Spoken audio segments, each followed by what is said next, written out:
শহরের বুকে একটার পর একটা খুন, যে নৃশংসতা ঘটছে তাও নারীদের সঙ্গে। নিষ্ঠুরভাবে পিটিয়ে পিটিয়ে হত্যা, তারপর আবার টাঙিয়ে দেয়া হচ্ছে দেয়ালে। কিন্তু নেপথ্যে কেন বেজে চলেছে চণ্ডীপাঠ? সদ্য প্রকাশিত এক টিজার দেখে প্রশ্ন জাগবে সিনেমা প্রেমীদের মনে।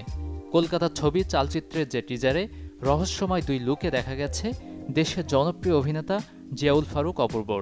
ছবিটির মাধ্যমে টলিউডে পা রাখছেন তিনি। রহস্য থ্রিলার ভরা টিজারে দেখা মিলেছে নানা চরিত্র। অভিনেত্রী রাইমা সেন ধরা দিয়েছেন হুইল চেয়ারে। দেখা মিলল স্বস্তিকা দত্তেরও, থাকবেন নাকি ব্রাত্য বসুও। ফ্রেন্ডস কমিউনিকেশনের ব্যানারে চালচিত্র পরিচালনা করেছেন প্রতিম ডিগুপ্ত, যেখানে উঠে আসবে কলকাতার বুকে একের পর এক খুনের তদন্তে পুলিশ বাহিনীর প্রচেষ্টা।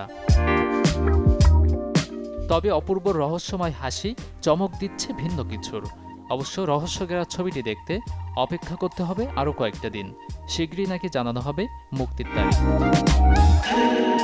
Desk report, channel 24।